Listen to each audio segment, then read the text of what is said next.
Okay, so you found yourself to this video, and the topic of this video is this new block for the HX Stomp and HELIX Native, HX Effects, called the Tesselator. And the question you're asking is, what is the Tesselator? And the easiest way that I can explain this actually is to use, instead, if we start off just looking at what is called the Ratchet, and you see here we've got the Ratchet down here on this path here, and if we basically, the thing latches and listens to what you played and then repeats it, and it's kind of a time-based thing and can be, but it's like a kind of posh-ish freeze pedal.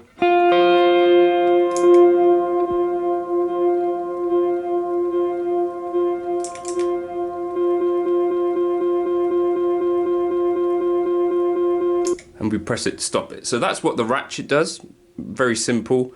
The only thing to consider on this is we've got this dry kill, mute all, normal switch thing, which is related to the mute options. So we'll just leave it on normal for now, but basically if you put it on mute all, you can kill this entire path that the Ratchet is on, or if you put it on dry kill, the dry signal no longer passes through this path. So kind of flexible. So by contrast, the Tesselator actually does the same kind of thing if you set but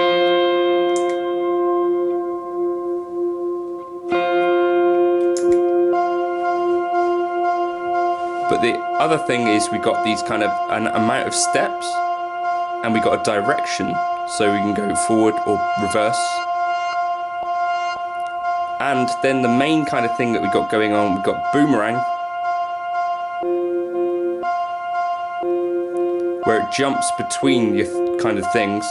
And then the other thing to say is that basically you set your first sound, the first sound is the sound that you record, and then basically we can either send it up to a target pitch. So in this case my target pitch is up an octave, so you can hear it's going between octaves, or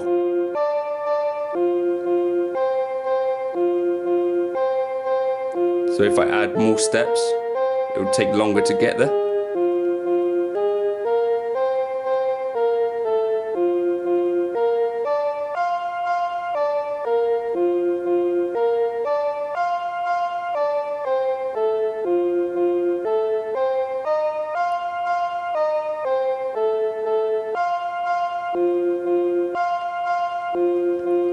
Okay, and then we've got a low pass filter, high pass filter.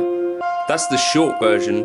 I'll give you a bit of a long version now, but we can set it to either go based on like a pitch setting or a speed setting. And you know, then if we set the last to be faster and give it way more steps, you'll hear that it goes between those two settings kind of, so it's going between being that slower and then faster, and then the boomerang sets it going between and not. If we turn off boomerang, it just latches on the final setting.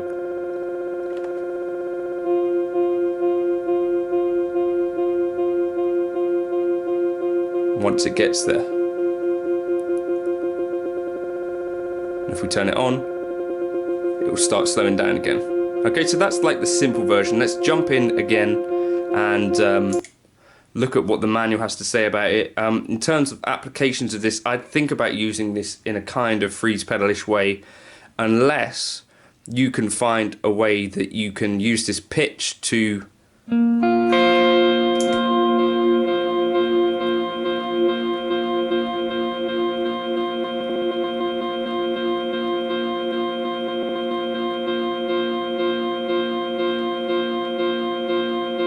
so you need to set the type to be detected pitch.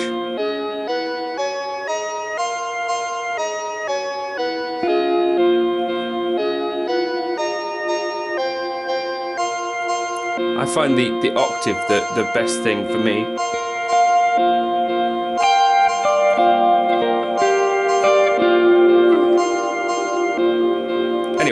So let's just jump in and have another little look at what the manual says about this stuff. I'm going to put together some presets with this at some point,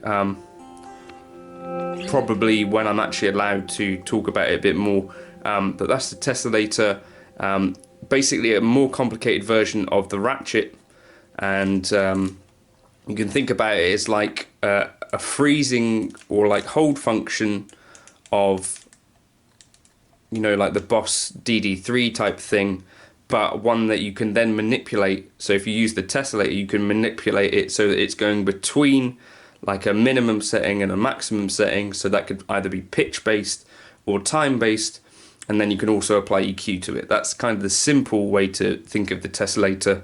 And now let's take a look at the manual on each of the settings. Okay, so you know I'm a huge fan of like ambient textures and stuff with the Line 6 HELIX stuff. I'm just filming this video now. For a couple of days this new firmware has been out for me as a Line 6 beta tester.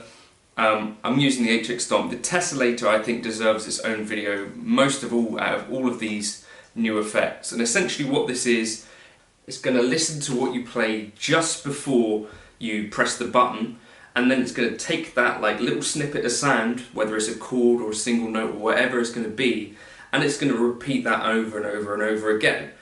So effectively you have like a little rhythm sampler, a drone thing. I'm just going to get the stuff up and talk you through some of the parameters and what they do. So, play a chord while it's ringing, press the Tesselator switch. Audio captured before the switch press is repeated and manipulated by the following parameters. So our first parameter is first. So this determines the length of the first step in the sequence. That's the length of repeated audio when it's first engaged. Press the knob to toggle between millisecond and note values.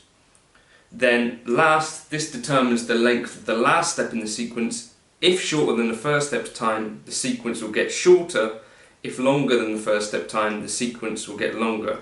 If first and last at the same time, the sequence length remains the same, constant. Press the knob to toggle between millisecond and note values. So what we've got is essentially you can set the note of the length of your sample, the first bit. You can set the length of the bit at the end. And what happens is the Tesselator has steps which can take you between those two things. So I'll show you it in audio format and diagram format, but that's basically what's going on. Steps determines how many steps there are in the sequence, so how many steps it will take you to get from first to last. So if you try this with just 1 or 2 steps, basically you'll have, you'll hear it go blip, then step, and then another step. The more steps you have, the longer it takes to reach the last step, and therefore the longer it takes to alter the sequence's characteristics. Direction, this determines the direction of the steps. Forward, so each step plays back normally. Reverse, each step plays back in reverse. And forward and reverse, the steps will alternate between forward and reverse. Boomerang, so when we turn this off, the last step in the sequence repeats indefinitely, so it becomes like a freeze. So what you get is like go step, step, step, and then you're on the last step, so wherever you set that thing to be. So you can have it pitch up an octave, you set 2 steps, your step 1 will be your original, step 2 will be a fifth up, and then it will replay. Wait, step 1 would be whatever. Anyway, so but it will replay at like with the pitch an octave up, so it'll be like an interesting freeze. If you boomerang, it's going to go between those steps, right? So also we've got some really interesting operation things that are happening when your Tesselator is on or bypassed. So mute all, when Tesselator is on, the entire path is muted.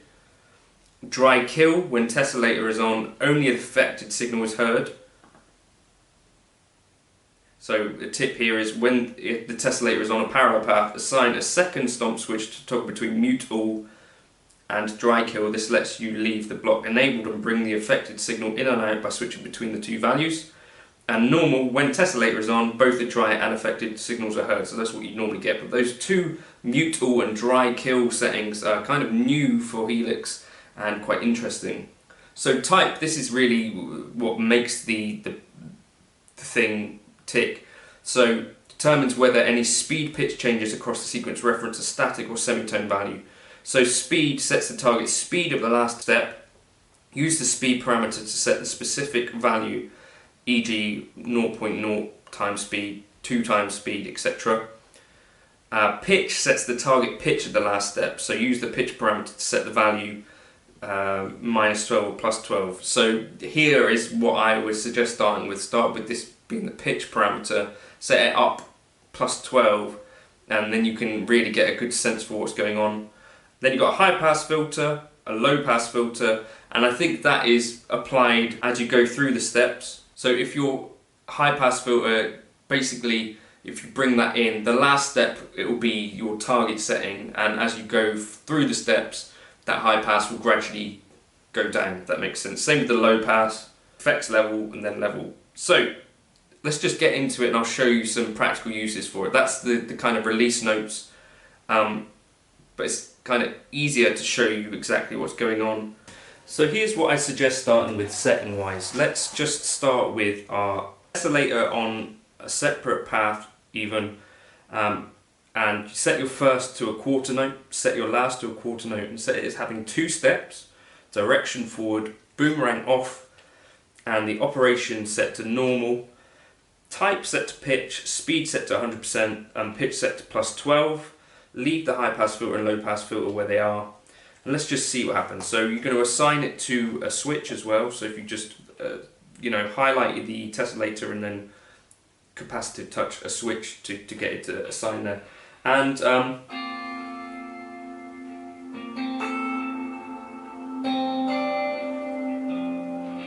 just playing, and then that was me engaging the Tesselator. So you see what happens, you get a boom boom boom, stop it again and it goes away. So because I've got 2 steps, it's jumping between those. I'm going to set it to 1 step and show you. Then you just get the octave and then it goes straight up to the pitch. So I've just opened it up to have 8 steps now, and if you have boomerang on for that, you'll see it goes in both directions. I'll bring it back down to 4 steps maybe, and boomerang on.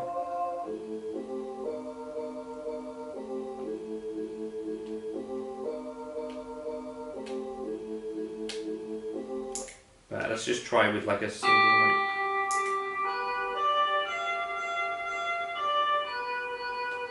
So you get quite an easy sense for what boomerang is actually doing there. It's making it so it goes up and back down and round again and again, instead of having a thing which does a few steps to up and then.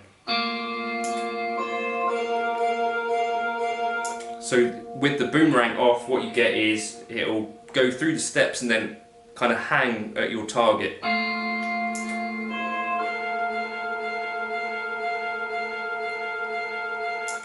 So really useful. How many steps can we have? We can have up to 50 steps. Incredible. So right.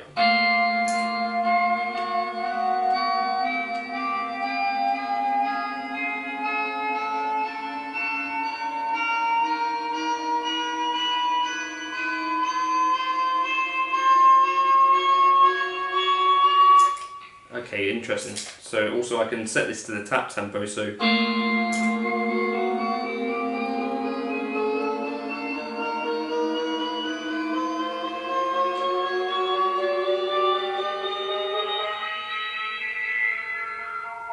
and I'm also engaging the high pass filter there. So you hear, you can basically, that will go stepwise through.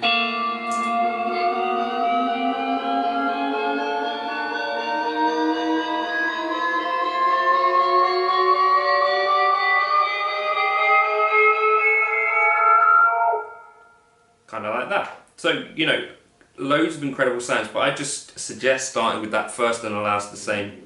If you turn it to speed instead, you get this kind of thing.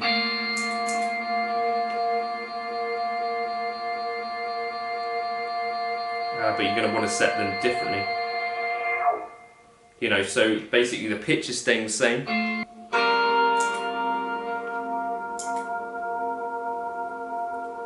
It's gradually getting faster, right?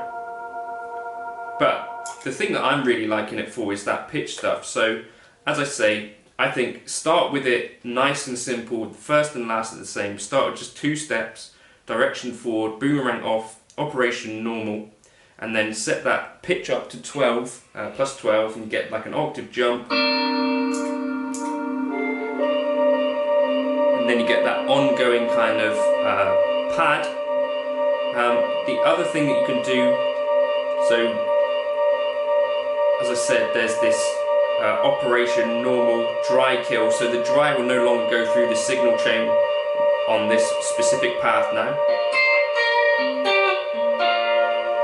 Or I can mute the whole path.